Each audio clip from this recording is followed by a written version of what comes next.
திருமணமானவங்க ஆக போறவங்க sugar and வயதுகத்தால இல்லற வாழ்க்கையில நிம்மதி இழந்தவங்க குழந்தையின்மை இது எல்லாத்துக்குமே சேர்த்த ஒரே தீர்வுன்னு பாத்தீங்கன்னா மா naturals presents mister perfect extra gold. உலகத்திலேயே முறையா 26 வகையான இயற்கை மூலிகளால நம்ம தமிழ்நாட்டில் உருவாக்கப்பட்ட ஒரு பவுடர் ஃபார்மட்லான ப்ராடக்ட் தான் இது. தமிழகம் உட்பட 13 நாடுகளில் கேஷ் ஆன் டெலிவரி ஃபெசிலிட்டி இதுக்கு இருக்கு. 1 லட்சத்துக்கும் அதிகமான ஹாப்பி ஃபேமிலிஸ் அண்ட் ஆயிரக்கணக்கான தம்பதிகளுக்கு குழந்தை பாக்கியம் கிடைச்சிருக்கு. இந்த ப்ராடக்ட்டை வாங்கி பயன்படுத்தின வாடிக்கையாளர்களே பல பேரும் டிஸ்ட்ரிபியூட்டர்ஸா மாறி இருக்காங்க. இந்த அளவுக்கு சக்சஸ்ஃபுல் ப்ராடக்டான இதை பத்தி நீங்க என்ன தெரிஞ்சுக்கணும்னா டிஸ்கிரிப்ஷன் பாக்ஸ்ல கொடுக்கப்பட்டிருக்க நம்பர்ஸ்க்கு டயல் பண்ணுங்க.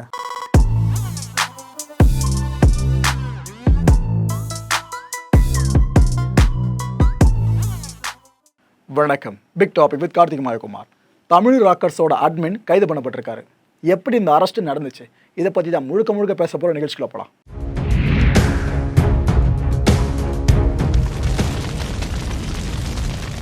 என்ன ப்ரோ, தமிழ் படமா? படத்தை பார்த்தா கொஞ்சம் மலையாள டச் இருக்கு. ஆனால் யோகி பாபு உள்ளே இருக்காரு. தமிழ் படமா இது? சமீபத்தில் நான் பார்க்கலையே. தமிழ் சினிமா இண்டஸ்ட்ரி சார்ந்து கேட்டிங்கன்னா இது ஒரு மலையாள படம் மக்களே. ஆனால் டப்பிங் அவைலபிள் தான் இது தமிழில். இந்த படத்தோட டைட்டில் குருவாயூர் அம்பல நடையில். இந்த குடும்பங்கள் கொண்டாடும் வெற்றின்னு சொல்லுவாங்கள்ல, இந்த ஃப்ரேஸ் முழுமையாக ஒரு படத்துக்கு பொருந்ததுன்னா அது இந்த படத்தை சொல்லலாம். சூப்பராக இருக்கும். நான் படம் பார்த்துட்டேன், அவ்வளோ அருமையாக இருக்கும் படம். நீங்கள் ஃபேமிலியாக அமர்ந்தே பார்க்கலாம். முகம் சுழிப்புக்குரிய ஒரு சீன் கூட படத்தில் இருக்காதுங்க. அதுவும் நம்ம பிருத்திவிராஜ் நடிச்சிருப்பா. அப்படி செம பர்ஃபார்மன்ஸு.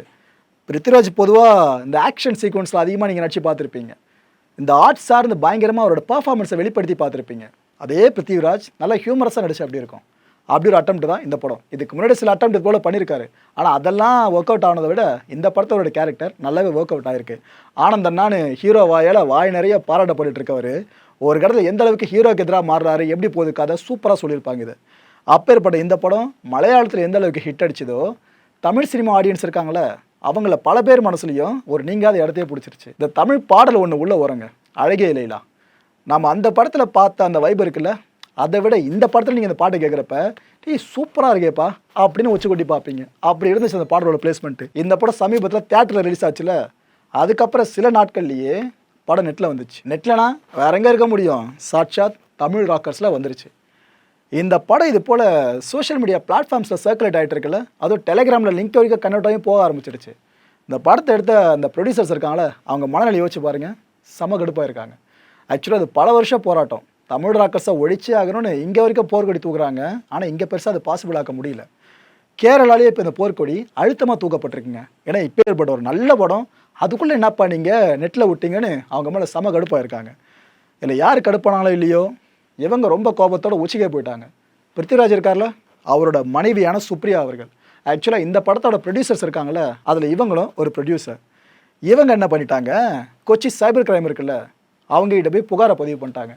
எங்கள் படம் இப்போ தாங்க வந்துச்சு, நல்லா ஓடிட்டு இருக்க படம் திருதுப்புன்னு பார்த்தா நெட்டில் விட்டுட்டு இருக்காங்க, ஸோ அவங்க மேலே நீங்கள் ஆக்ஷன் எடுங்க அப்படின்ட்டு புகாரை பதிவு பண்ணிட்டு இருக்காங்க. போலீஸ் அஃபிஷியல்ஸும் விசாரணை ஆரம்பித்தாங்க. அந்த விசாரணை நீண்டு போயிட்டே இருக்குங்க. திடுதிப்புன்னு ஒரு அரெஸ்ட்டுன்ற செய்தி ஒன்று வெளியே வருது. எல்லாருக்கும் ஷாக்கு. ஏன்ப்பா தமிழ் ராக்கர்ஸ் பேர் உள்ளே அடிபட்டுச்சு, அரெஸ்ட்ன்றாங்கன்னா அதுலேருந்து யாரும் அரெஸ்ட் பண்ணிட்டானா கேட்டால் அதுதான் நடந்திருக்குங்க. தமிழ் ராக்கர்ஸோட அட்மினில் ஒருத்தர் அரெஸ்ட் பண்ணப்பட்டிருக்காரு. இவர் அரெஸ்ட் பண்ணதுனால ஒட்டுமொத்த தமிழ் ராக்கர்ஸ்க்கும் எண்டு கார்டு கிடையாது, ஒருத்தர் அரெஸ்ட் பண்ணியிருக்காங்க. இவர் பேர் ஸ்டீஃபன் ராஜ். எதை பூர்வீகமாக கொண்டவர் தெரியுமா, நம்ம மதுரையை சேர்ந்தவர். எப்போ அரெஸ்ட் பண்ணப்பட்டிருக்காருன்னா ஹைலைட்டு, சமீபத்தில் தனுஷ் அவர்கள் இயக்கி நடித்த ராயன் படம் இருக்குல்ல, இந்த படம் கேரளாவில் இந்த ட்ரிவாண்ட்ரமில் ஒரு தேட்டரில் ஓடிக்கிட்டு இருந்திருக்கு. தலைவன் அந்த தேட்டருக்குள்ளே போயிட்டு செல்ஃபோனில் அந்த படத்தை ஃபுல்லாக ரெக்கார்ட் பண்ணிட்டு இருந்திருக்காராம். கரெக்டாக அந்த நேரத்தில் போலீஸார் அந்த ஸ்பாட்டுக்கே போயிட்டு கைது பண்ணியிருக்காங்க. இவரை எப்படி கையங்களமாக மாற்றுறதுன்னு சொல்லுவாங்கள்ல, அது லிட்டரலாக இந்த கேஸில் படிச்சிருக்குங்க. விசாரித்து பார்க்குறப்ப தான் தெரியுது தமிழ் ராக்கர்ஸோட ஒரு அட்மின் இவர்னு சொல்லிட்டு. இந்த விசாரணையில் ஒரு விஷயம் இப்போ வெளியே வந்திருக்குங்க. ஆக்சுவலாக ஒரு வாக்கு மூலமாக கொடுத்ததாக சொல்லப்படுது ஸ்டீஃபன் அவர்கள். என்னென்னா, ஒவ்வொரு பெரிய படம் ரிலீஸ் ஆகும் போதும் தியேட்டருக்கு இந்த டீம்லேருந்து ஒருத்தர் போயிடுவாங்களாம். இந்த அட்மின்லாம் இருக்காங்களா, இந்த டீம்லேருந்து ஒருத்தர் போயிடுவாங்களாம். அதுவும் ஃபர்ஸ்ட் டே ஃபர்ஸ்ட் ஷோ முதல் காட்சியாக போயிடுவாங்களாம். அதனால தான் அந்த பிளாட்ஃபார்ம்லாம் சார்ந்து பார்த்தீங்கன்னா உடனே படம் வந்திருக்கோம் பாருங்கள், படம் ரிலீஸ் ஆன உடனே. இது காரணம் இதுதான் போல இருக்குது. இவங்க பெருசாக இந்த கேமராலாம் கையில் கொண்டு போகிறது இல்லையாங்க. ஏன்னா உள்ள தேட்டருக்குள்ளே போகிறப்ப அந்த ஒரு பொருள்லாம் பார்த்தா பிடுங்கிடுவாங்க. செல்ஃபோனை கொண்டு போகலாம்ல, அதை யாருமே வெளியே வைக்க சொல்ல போகிறதில்ல. ஸோ செல்ஃபோனை உள்ளே கொண்டு போயிடுவாங்களாம். கொண்டு போன பிற்பாடு இந்த சேருக்கு கீழே ஏதோ ஒயர் ஃபங்க்ஷன்னு சொல்கிறாங்க. இது எதுக்கு டிரான்ஸ்மிட் பண்ணுறதுக்கு தெரியல. அந்த ஒயர் ஃபங்க்ஷன் மூலமாக ஒட்டுமொத்த படத்தையும் இவங்க செல்ஃபோன்லேயே ரெக்கார்ட் பண்ணி முடிச்சிடுவாங்களாம். ரெக்கார்ட் பண்ண அந்த படத்தை தான் வலைதளத்தில் பதிவேற்றம் பண்ணுறாங்க. இப்படி பதிவேற்றம் பண்ணுறதுக்காக ஒரு படத்துக்கு 5000 ரூபாய் வாங்க. எவ்வளோ கோடி போட்டு எடுக்கிற படம் இங்கே ஒருத்தர் எவ்வளோ வந்து நிற்கிது? 5000 ரூபாவாம். 1.5 வருஷமாக ஸ்டீஃபன் இந்த வேலையை பார்த்துக்கிட்டு இருக்கிறதா இப்போ விசாரணையில் தெரிய வந்திருக்கு. இந்த கல்கி படம், மகாராஜா படம் அதெல்லாம் சோஷியல் மீடியா வந்துச்சு பார்த்தீங்களா? அதை சில பேர் நீங்கள் பார்த்துருக்கீங்க டவுன்லோட் பண்ணி. அப்படின்னா அதுக்கு பின்னாடி இருக்க காரணம் ஸ்டீஃபன் தான். இப்போ ஒரு புதிய தகவலை வெளியே வந்திருக்குங்க இந்த விசாரணையில். ஆக்சுவலாக 5 நாட்கள் வரைக்கும் கஸ்டடியில் விசாரிச்சுட்டு இருக்காங்க ஸ்டீஃபன் கிட்ட. என்னென்னா ஒருத்தர் 2 பேர் இல்லைங்க, ஒரு 12 பேர் இணைஞ்சிருக்காங்களாம் ஸ்டீஃபனோடு. இந்த ஒரு டாஸ்க்கை செய்ய 12 பேர் இது போல் ஒரு தேட்டருக்கும் போகிறது, இது போல் ரெக்கார்ட் பண்ணி அதை பதிவேற்றம் பண்ணுறதுன்னு சொல்லிட்டு. எனக்கு என்ன எதிர்பார்ப்புனா, ஒரு முறையும் தமிழ் ராக்கர்ஸோட அட்மின் இவர் அவருன்னு சொல்லிட்டு அரெஸ்ட் நடக்கும். அதுக்கப்புறம் தமிழ் ராக்கர் சைடில் இருந்து ஒரு போஸ்ட் ஒன்று போடுவாங்க, யாரையோ கைது பண்ணியிருக்கீங்களே அது நாங்கள் கிடையாதுப்பா அப்படின்ட்டு. இந்த முறையும் அது வருமானு தெரியல. ஏன்னா எத்தனை பேர் கைதானாலும் படங்கள் இன்னும் வந்துக்கிட்டே தான் இருக்குது, அது குறைஞ்சபாடு இல்லை. ஸோ இப்போ கைது பண்ணப்பட்டிருக்கிற வெறும் அட்மின் அப்படின்னா இவருக்கு மேலே யார் இருக்கா, அவங்க எத்தனை பேர் இருக்காங்க, அவங்களுக்கு மேலே யார் இருக்கா, அந்த முக்கிய தலைவன் ஒருத்தர் இருப்பார்ல, அவரை பற்றி இது வரைக்கும் ஒரு தகவலும் வெளியே வரவே இல்லை. பார்ப்போம், ஸ்டீஃபன் ராஜ் கொடுக்குற தகவல்கள் மேபி அவரை தேடி போக ஒரு வாய்ப்பாக அமையலாம். போலீஸ் விசாரணை இப்போ விரிவடைய ஆரம்பிச்சிருக்குங்க. ஏன்னா க்ளூ கிடைக்காம இருந்தால் ஓகே, அது பாட்டுன்னு தொய்வில் இருக்கும். இப்போ ஒரு நபரை அரெஸ்ட் பண்ணியிருக்காங்க கையங்களவுமா. பார்ப்போம் இந்த வழக்கு எவ்வளோ தூரம் போகுதுன்னு சொல்லிட்டு. இந்த தமிழ் ராக்கர்ஸோட அட்டூழியம் அப்படின்ட்டு தமிழ் சினிமா ப்ரொடியூசர்ஸ் பல முறை கதறி இருக்காங்க. நடிகர் விஷால் அவர்கள் என்னென்ன பண்ண டீம் ஃபார்ம் பண்ணது கண்டிப்பாக உங்களுக்கு அதெல்லாம் நினைவில் வந்திருக்கும். அப்போ ஏற்பட்ட தமிழ் ராக்கர்ஸை பற்றி சைபர் நிபுணர் ஒருத்தர்கிட்ட நாங்கள் சில விஷயங்களை கேட்டிருந்தோங்க.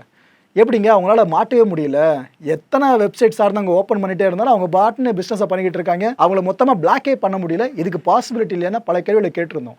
அதுக்கு அவர் நிறைய விளக்கங்களை கொடுத்துருந்தாருங்க. அதுவும் இது போல் பைரசிஸ் இருக்குல்ல, இது சார்ந்த மட்டும் இல்லை, ஒரு சைபர் அட்டாக்கையே ஒரு குறிப்பிட்ட பட நிறுவனத்துக்கு எதிராக சில பேர் பண்ணியிருந்தாங்க. அந்த ஃப்ளாஷ்பேக்கில் ரிவீல் பண்ணியிருந்தார் அந்த சைபர் நிபுணர். என்னென்னலாம் சொல்கிறாருன்னு இப்போ முழுமையாக பார்த்துட்டு வாங்க. தமிழ் ராக்கர்ஸ் கண்டிப்பாக தெரிஞ்சிருக்கும், எல்லாருக்கும் பரிச்சயமான ஒரு விஷயம் அது. சினிமா தயாரிப்பாளர்கள் எப்போவுமே வயிற்றில் ஒரு மாதிரி நெருப்பை கட்டிகிட்டு இருப்பாங்க. இப்போ வந்த படம் பொசுக்குன்னு அந்த பைபிளிங்க வெப்சைட்டில் போட்டுற போகிறாங்க, என்ன பண்ண போகிறோம் தெரிலன்ட்டு ஃபைலை அப்லோட் பண்ணுறாங்க. அதை மற்றவங்களால டவுன்லோட் பண்ணி படம் பார்க்குற வரைக்கும் முடியுது. இப்போ வரைக்கும் நடக்குதுன்னா எப்படி நடுவில் யாராலையும் எதுவும் பண்ண முடியல அப்படின்னு இல்லை. நானே ஒரு வாட்டி ஒரு டீமில் இருந்திருக்கேன். என்ன டீமில்? இந்த மாதிரி பைரசி வந்து கண்டென்ட் லீக் பண்ணுறவங்க, அதுக்கப்புறம் தமிழ் கன்னுலாம் ஒரு வெப்சைட் இருந்தது. ஸோ தமிழ் கன்லாம் நானே டேக் டவுன் பண்ணியிருக்கேன். ஓ ஓகே. அப்போது நான் ஒரு விஷால்னு நினைக்கிறேன், அவர் ஒரு டீம் க்ரியேட் பண்ணார். அது மூலயமா வந்து எங்களுக்கு ஒரு ப்ராஜெக்ட் மாதிரி வந்தது. இந்த மாதிரி பண்ணுறவங்கள எங்களால் எதுவும் பண்ண முடியல. அதுக்கு முன்னாடி நான் சொல்லிடுறேன், இப்போ ஒரு யூஎஸ் கம்பெனி மேலே ஆக்சுவலாக ஒரு ரிப்போர்ட் வந்து கொடுத்துருக்காங்க, ஜேபி மார்கன் சேஸ், உங்களுக்கு தெரியும். ஆமாம் ஆமாம். ஸோ Cloudflareன்ற ஒரு கம்பெனி இருக்குது. Cloudflare என்ன பண்ணுதுன்னா, basically it is a DDoS protection company or any kind of DDoS attacks. என்ன நடக்குது, DDoSனால் distributed denial of service attack அப்படின்னு சொல்லுவோம். ஸோ ஒரு வெப்சைட்டை நம்ம ஆக்சஸ் பண்ணுறோன்னா கண்டிப்பாக ஒரு டேட்டா ட்ரான்ஸ்மிஷன் நடக்குது நம்ம கம்ப்யூட்டருக்கும் அந்த வெப்சைட்டுக்கும். இப்போ இந்த டேட்டாவையே நீங்கள் லட்சக்கணக்கில் இல்லை கோடி கணக்கில் அந்த வெப்சைட்டுக்கு சென்ட் பண்ணும்போது அந்த வெப்சைட்டே வந்து டவுன் ஆகிடும், யாராலையும் ஆக்சஸ் பண்ண முடியாது. பல்காக ஒரே டைமில் போகுது அப்படின்றப்போ. ஸோ நார்மலாக நம்ம பார்த்துருப்போம், இப்போ IRCTCயில் வந்து டிக்கெட் புக் பண்ணுறோன்னா நிறைய பேர் ஒரே டைமில் வரும்போது சர்வர் டவுன் ஆகிடும், டிராஃபிக் ஆகிடுச்சு. இதே கான்செப்ட் தான். பட் இதையே வந்து ஹேக்கர்ஸ் வந்து ஒரு இன்டென்ஷனோட பண்ணுறாங்க. எனக்கு அந்த வெப்சைட் டவுன் ஆகணும், நான் அதுக்கு நிறைய பேக்கேஜ் சென்ட் பண்ணுறேன், அதை டவுன் பண்ணோம் அப்படின்ட்டு. சிமிலர் மெத்தடை யூஸ் பண்ணி இந்த மாதிரி இல்லீகலாக பண்ணுறவங்களோட வெப்சைட்டை நம்ம டவுன் பண்ணிடுவோம். ஓகே. இப்போது எக்ஸாம்பிள், நாளைக்கு ஏதாவது ஒரு படம் தமிழ் ராக்கர் ரிலீஸ் பண்ணுறாங்கன்னா DDoS அட்டாக் யூஸ் பண்ணி டவுன் பண்ணலாம். அது மட்டும் தான் பண்ண முடியும். ஓகே. பட் முழுமையான தவிர்க்க முடியாது. பண்ணோன்னா நம்ம அவங்கள ஹேக் பண்ணணும். இப்போ ஹேக் பண்ணோன்னு சொல்லும்போது நம்ம அவங்கள ஹேக் பண்ணால் அதில் நிறைய லா சிச்சுவேஷன்ஸ் நிறைய இருக்குது. ஏன்னா அவங்க ஹோஸ்ட் பண்ணியிருக்க சர்வர் வந்து ஒரு ஹோஸ்டிங் ப்ரொவைடர் அவங்களுக்கு கொடுத்துருப்பாங்க. இப்போ நம்ம ஹேக் பண்ணோன்ற போது அது யூஎஸில் வாங்கியிருப்பாங்க. அதுக்குள்ளே நிறைய சைபர் லாஸ் வரும். நம்ம எதுக்கு அவங்களோட சர்வரை ஹேக் பண்ணோம், நிறைய பாலிசிஸ் இருக்குது இதில். ஓகே. Government issue. ஆமாம், இது எடுத்தோம் கவுத்தோன்ற மாதிரி கிடையாது.